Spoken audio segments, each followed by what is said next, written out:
Hello friends, இன்னைக்கு வீடியோல நம்ம பார்க்க போறது ஒரு புது ஆக்ட். என்னன்னு கேட்டீங்கன்னா ரைட் டு இன்ஃபர்மேஷன் ஆக்ட். இது எல்லாரும் நார்மல் லைஃப்ல நீங்க கேள்விப்பட்டிருப்பீங்க. இந்த மாதிரி வந்து எப்படி சொல்றது, இந்த மாதிரி எந்தெந்த இன்ஃபர்மேஷன் வந்து நமக்கு வந்து தேவைப்படுது. ஃபார் எக்ஸாம்பிள், ஒரு இன்ஃபர்மேஷன் உங்களுக்கு தேவைப்படுது. உங்களோட பேப்பர் பத்தியோ, உங்களோட எக்ஸாம் பேப்பர் பத்தியோ, இல்ல உங்களை பத்தின ஏதோ ஒரு இன்ஃபர்மேஷன் உங்களுக்கு தேவைப்படுது அப்படின்னா நம்ம ஆர்டிஐ ஆக்ட்ல கேட்கறதுக்கு நமக்கு ஃபுல் ரைட்ஸ் இருக்கு. விச் மீன்ஸ் இவங்க தான் கேட்கணும், இந்த ஸ்பெசிபிக் பர்சன் தான் கேட்கணும்னு எந்த மாதிரி ஒரு ரெஸ்ட்ரிக்ஷன்ஸும் கிடையாது. யாருனாலும் கேட்கலாம் ஆர்டிஐ ஆக்டுக்கு கீழே. அதுதான் வந்து அதுக்காக உருவாக்கப்பட்டதுதான் ரைட் டு இன்ஃபர்மேஷன் ஆக்ட் 2005 கீழே தான் இந்த ஆக்ட் உருவாயிருக்கு. எப்போ வந்திருக்கு? அக்டோபர் 12, 2005 தான் வந்து இந்த ஆக்ட் வந்து இனிஷியேட் பண்ணியிருக்காங்க. ஆர்டிகல் 21 தான் வந்து இந்த ஆக்டை குறிக்கிற முக்கியமான ஒரு ஆர்டிகல். என்ன சொல்லுதுன்னா, right to know includes right to receive information. ஒரு விஷயத்தை தெரிஞ்சுக்கிறது ஒரு இன்ஃபர்மேஷன் வாங்குறதுக்கு ஈக்குவல். ரைட் டு நோ அப்படிங்கிறது நம்மளோட ஆர்டிகல்ஸ், கான்ஸ்டிடியூஷனோட ஆர்டிகல்ஸ்ல ஒரு முக்கியமான ரைட்ஸா சொல்லியிருக்காங்க. இந்த ஆக்ட் என்ன சொல்லுதுன்னா, அதுல சொல்லப்படுற ரைட் டு நோ வந்து ரைட் டு ரிசீவ் இன்ஃபர்மேஷன் தான் அப்படின்னு சொல்லுது. விச் மீன்ஸ் என்ன அர்த்தம், உங்களுக்கு ஒரு விஷயம் தெரிஞ்சுக்கணும்னா ஆர்டிஐ ஆக்டுக்கு கீழே நீங்க வந்து அப்ளிகேஷன் போட்டா அதுக்கும் உங்களுக்கு ஃபுல் ரைட்ஸ் இருக்கு அப்படின்னு தான் வந்து ஆர்டிகல் 21 சொல்லுது. Next definitions. அதுல first important definition public authority as per section 2 subsection H. இது என்ன சொல்றாங்க? Any authority or body or institution of self government. ஒரு கவர்மெண்ட் இனிஷியேட் பண்ண, ஒரு கவர்மெண்ட் வந்து ஸ்டார்ட் பண்ண ஒரு அத்தாரிட்டியா இருக்கலாம், பாடியா இருக்கலாம், இன்ஸ்டிடியூஷனா இருக்கலாம். யார் யாரெல்லாம் உருவாக்கி இருக்கணும் இந்த பப்ளிக் அத்தாரிட்டி? எய்தர் கான்ஸ்டிடியூஷன், டைரக்டா அந்த 1950ல நமக்கு கான்ஸ்டிடியூஷன் உருவானது, அந்த கான்ஸ்டிடியூஷன்லயே வந்து இந்த பப்ளிக் அத்தாரிட்டியை உருவாக்கி இருக்கலாம். இல்ல பார்லிமெண்ட் உருவாக்கப்பட்ட ஒரு லாவா இருக்கலாம், இல்ல ஸ்டேட் லெஜிஸ்லேச்சர் தமிழ்நாடு லெவல்ல உருவாக்கப்பட்ட லாவா இருக்கலாம். இது மூணுல எதுவா இருந்தாலும் அது ஒரு பப்ளிக் அத்தாரிட்டி அப்படின்னு செக்ஷன் 2 சப்செக்ஷன் H சொல்லுது. அடுத்து ரெக்கார்டு. ரெக்கார்ட்னா என்ன? As per section 2 subsection I. Any document, manuscript, file. ஒரு டாக்குமெண்டா இருக்கலாம், மேனுஸ்கிரிப்டா இருக்கலாம், ஃபைலா இருக்கலாம், மைக்ரோ ஃபிலிமா இருக்கலாம், மைக்ரோ ஃபேக்ஸா இருக்கலாம், ஃபேக்ஸ் காப்பியா இருக்கலாம், இல்ல மைக்ரோ ஃபிலிம்ல உருவாக்கப்பட்ட ஒரு இமேஜா இருக்கலாம், இல்ல கம்ப்யூட்டர்ல இருந்து உருவாக்கப்பட்ட எந்த ஒரு இமேஜா வேணாலும் இருக்கலாம். இது எல்லாமே ரெக்கார்ட். விச் மீன்ஸ் அவங்க ரெக்கார்ட்ல மெயின்டைன் பண்றாங்கன்னா அது ஒரு ஃபோல்டர்ல தான் இருக்கணும், ஒரு ஃபைல் ஃபார்மேட்ல தான் இருக்கணும், ஒரு இமேஜ் ஃபார்மேட்ல தான் இருக்கணும் அப்படிங்கிற எதுவுமே கிடையாது. இது என்னவா வேணாலும் இருக்கலாம். பட் இந்த பாயிண்ட்ஸ்ல சொல்லப்படுற விஷயங்கள்ல ஒன்னா இருக்கணும். அதுதான் வந்து as per section 2 subsection I. டாக்குமெண்டா இருக்கலாம், மேனுஸ்கிரிப்ட், ஃபைலா இருக்கலாம், மைக்ரோ ஃபிலிமா இருக்கலாம், மைக்ரோ ஃபேக்ஸா இருக்கலாம், ஃபேக்ஸ் காப்பியா இருக்கலாம். ரிப்ரொடக்ஷன் ஆஃப் இமேஜ்ங்கிறது என்னது? ஒரு பிலிம்ல இருந்து வர்ற இமேஜோட காப்பி. சிம்பிளா சொன்னோம்னா பிலிம் ரோல். நமக்கு அந்த காலத்துல கருப்பு கலரா எப்படி நீளமா இருக்கும், சின்ன பிள்ளைங்க ரோட்ல அப்படியே இழுத்துட்டே போய் பார்த்திருப்பீங்க. கலர் கலரா வரும், அதுல இருந்து ரெயின்போ கலர்ஸ்ல எல்லாம் வரும். அதுதான் வந்து மைக்ரோ பிலிம். அந்த மைக்ரோ பிலிம்ல இருந்து உருவாக்கப்பட்ட ஒரு இமேஜா இருக்கலாம், இல்ல கம்ப்யூட்டர் ப்ரொடியூஸ் பண்ண எந்த ஒரு இமேஜா வேணாலும் இருக்கலாம். இது எல்லாமே வந்து ரெக்கார்டு டெஃபினிஷனுக்குள்ளதான் வருது. நெக்ஸ்ட், இன்ஃபர்மேஷன்னா என்ன அப்படின்னு பார்க்க போறோம். இன்ஃபர்மேஷன்னா என்ன அப்படின்னு கேட்டீங்கன்னா, எந்த ஒரு விஷயம் அது என்ன ஃபார்மா வேணாலும் இருக்கலாம். ரெக்கார்ட் ஃபார்ம், ரெக்கார்டு நம்ம மேல பார்த்த விஷயங்களா இருக்கலாம், இல்ல சர்க்குலர் ஃபார்மேட்ல இருக்கலாம், இல்லைன்னா பிரஸ் ரிலீஸ் ஃபார்மேட்ல இருக்கலாம், இல்லைன்னா அட்வைஸ் ஃபார்மேட்ல இருக்கலாம். அட்வைஸ்ங்கிறது ஒரு பேப்பர்.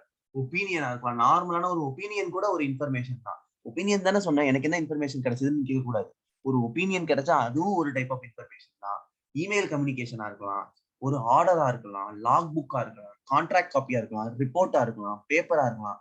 ஒரு சின்ன சாம்பிள் கிடைச்சா அதுவும் ஒரு இன்ஃபர்மேஷன் தான்.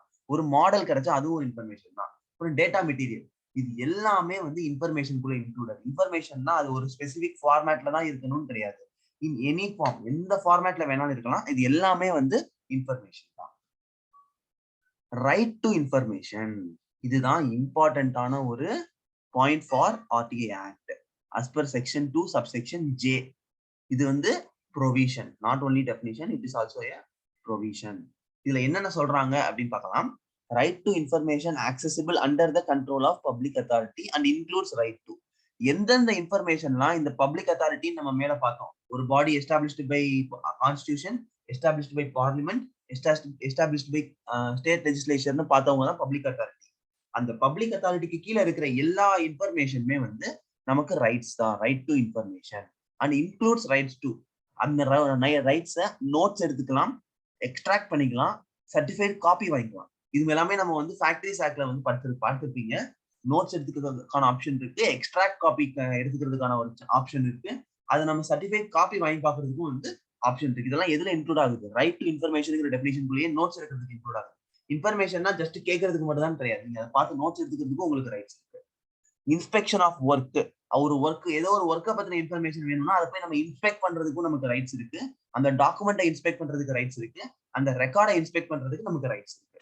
டேக் சர்டிஃபைடு சாம்பிள்ஸ், அதுல இருந்து சாம்பிள்ஸ் கலெக்ட் பண்றதுக்கும் நமக்கு ரைட்ஸ் இருக்கு. எப்போ நம்ம வந்து ரைட் டு இன்ஃபர்மேஷன்ல வந்து எல்லாமே அப்ளிகேஷன் போட்டுட்டோம்னா not only for seeing the work, அதுக்கான சர்டிஃபைடு சாம்பிள்ஸ் எடுக்கிறதுக்கும் நமக்கு ஃபுல் ரைட்ஸ் இருக்கு.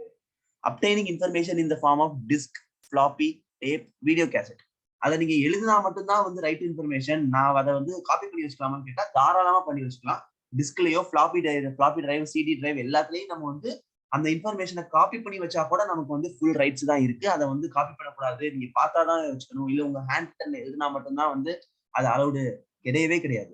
நம்ம அதை வந்து டிஸ்க்லயோ ஃபிளாப்பிலயோ டேப்ல வீடியோ கேசட்ல எதுல நம்ம ரெக்கார்ட் பண்ணி வச்சா அதுவும் நமக்கு வந்து ரைட் டு இன்ஃபர்மேஷன் தான் அப்படின்னு சொல்றாங்க. இது வரைக்கும் புரிஞ்சிருக்கும் நம்புறேன். புரியலன்னா வந்து கமெண்ட் செக்ஷன்ல மென்ஷன் பண்ணிருங்க. அடுத்த கான்செப்ட் என்னன்னு பாத்தீங்கன்னா, ஒரு நிமிஷம், தேர்ட் பார்ட்டினா யாரு? ரொம்ப ரொம்ப ரொம்ப சிம்பிளான ஒரு டெஃபினிஷன்.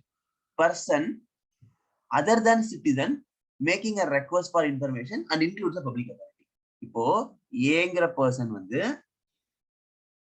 பப்ளிக் அத்தாரிட்டி இருக்காங்க பாத்தீங்களா, அந்த கான்ஸ்டிடியூஷன் உருவாக்கப்பட்ட ஒரு போர்டு, அவங்க கிட்ட வந்து அப்ளிகேஷன் போடுறாங்க. இந்த 2 பர்சனை தவிர, ஏ அண்ட் பப்ளிக் அத்தாரிட்டி, இந்த 2 தவிர ரிமைனிங் எல்லாருமே யாருன்னு கேட்டீங்கன்னா தேர்ட் பார்ட்டி. என்ன சொல்றாங்க? Person other than citizen making a request, citizen making a request A and includes a public authority, public authority include பண்ணியாச்சு. இந்த 2 பேரை தவிர ரிமைனிங் யாரா இருந்தாலும் எல்லாருமே என்னன்னு கேட்டீங்கன்னா தேர்ட் பார்ட்டி. ஏன்னா இவங்க 2 பேருக்குள்ளதான் கான்ட்ராக்ட் இருக்கு, தவிர வேற யாரு வந்தாலும் அவங்க எதுக்குள்ள போயிருவாங்க? தேர்ட் பார்ட்டி டெஃபினிஷனுக்குள்ள போயிருவாங்க. கடைசி concept of this video, applications of public authority. ஒரு பப்ளிக் அத்தாரிட்டி இருக்காரு, ஒரு கவர்மெண்ட் அத்தாரிட்டி இருக்காங்க அப்படின்னா அவங்களோட ஆப்ளிகேஷன்ஸ், அவங்களோட டியூட்டிஸ் என்னென்ன அப்படிங்கிறது தான் வந்து கடைசி concept. Publish within 124 days. Act ஆரம்பிச்சதுல இருந்து 124 டேஸ்க்குள்ள பப்ளிஷ் பண்ணணும். எதை பப்ளிஷ் பண்ணணும்? பர்டிகுலர்ஸ் ஆஃப் ஆர்கனைசேஷன், அந்த பப்ளிக் அத்தாரிட்டியை பத்தின அவங்களோட ஆர்கனைசேஷனை பத்தின டீடைல்ஸ், அவங்களோட ஃபங்க்ஷன்ஸ் அண்ட் டியூட்டிஸ் ஃபுல்லா என்ன பண்ணிடணும்? ஃபர்ஸ்ட் 124 டேஸ்க்குள்ள என்ன பண்ணிடணும்? பப்ளிஷ் பண்ணிடணும். யாருக்கு? பப்ளிக்கு. அடுத்து powers and duties of officer and employees, அதுல வேலை பார்க்குற ஆபீசர்ஸ்க்கு என்னென்ன பவர் இருக்கு, எம்ப்ளாயிஸ்க்கு என்னென்ன பவர் இருக்கு, அவங்களுக்கு என்னென்ன டியூட்டிஸ் இருக்கு அப்படிங்கிற விஷயத்த ஃபுல்லா என்ன பண்ணிடணும்? 124 டேஸ்க்குள்ள பப்ளிஷ் பண்ணிடணும்.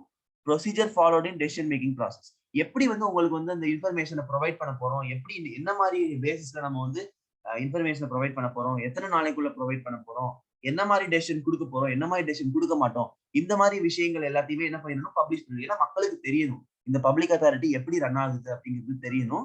அதுக்காக வந்து இது எல்லாத்தையும் கிளியரா வந்து மென்ஷன் பண்ணிருக்கோம். அப்புறம் norms for set for discharge, ஒரு இதை வந்து டிஸ்சார்ஜ் ஆகாம ஆயிடுச்சு, ஒருத்தவங்க சரியா பண்ணல, டயத்துக்குள்ள பண்ணலன்னா எப்படி அதை டிஸ்சார்ஜ் பண்றது பப்ளிக், அது தெரியணும்ல. அப்பீல் பண்ணணுமா, கேஸ் போடணுமா, போலீஸ்ல போய் கம்ப்ளைண்ட் பண்ணணுமா, இந்த மாதிரி விஷயங்கள் இருக்கு. நார்மலா ஒருத்தர் நம்ம ஏதாவது திருடிட்டான்னா போலீஸ்ல போய் கம்ப்ளைண்ட் பண்ணுவோம். ஆனா ஆர்டிஐல நமக்கு இன்ஃபர்மேஷன் வரலன்னா நம்ம என்ன பண்ண மாட்டோம்? போலீஸ்ல போய் கம்ப்ளைண்ட் பண்ண மாட்டோம். ஏன்னா இவங்களுக்குன்னு சொல்லி சில நார்ம்ஸ் இருக்கு. என்ன நார்ம்ஸ் இருக்கு? ஒரு பர்சன் 30 டேஸ்க்குள்ள வந்து அப்பீல நம்ம கொடுத்த ரெக்வஸ்ட்டை வந்து ஃபில் பண்ணல அப்படின்னா அவங்களோட சுப்பீரியர் அப்பலேட் அத்தாரிட்டிக்கு நம்ம என்ன பண்ணிடணும்? அப்பீல் பண்ணிடணும். அதுதான் இங்க ஃபாலோ பண்ற நார்ம்ஸ். இங்க வந்து நான் இன்ஃபர்மேஷனை கொடுக்கலன்னு சொல்லிட்டு நான் போய் போலீஸ்ல கம்ப்ளைண்ட் பண்ணேன்னு சொன்னா வேஸ்ட். அப்போ இவங்களோட டிஸ்சார்ஜ் ஆஃப் ஃபங்க்ஷனுக்குன்னு சொல்லி சில நார்ம்ஸ் இருக்கு. அந்த நார்ம்ஸை வந்து நம்ம ஃபாலோ பண்ணி தான் வந்து பண்ணியாகணும். கடைசி concept, rules, regulations, manuals used by employees for discharge. இந்த எம்ப்ளாயிஸ் எப்படிலாம் நம்மளோட குவைரியை வந்து ரிசால்வ் பண்ண போறாங்கிறதுக்கான rules and regulations and manuals இதையும் நம்ம டிஸ்க்ளோஸ் பண்ணிடணும். சிம்பிளா சொன்னா as per AS1 disclosure requirement என்னென்னலாம் கம்பெனிஸ்க்கு இருக்கோ அந்த டிஸ்க்ளோசர் ஃபுல்லாவே யார் பண்ணிடணும்? பப்ளிக் அத்தாரிட்டி வந்து கவர்மெண்ட்டுக்கு மக்களுக்கு within 124 days of the enactment of the act வந்து பண்ணிடணும். That's all for today. இந்த RTI ஆக்டோட பார்ட் 1 நம்ம இன்னைக்கு கம்ப்ளீட் பண்ணிட்டோம். பார்ட் 2 நம்ம வந்து நெக்ஸ்ட் வீடியோல பார்க்கலாம். Thank you friends.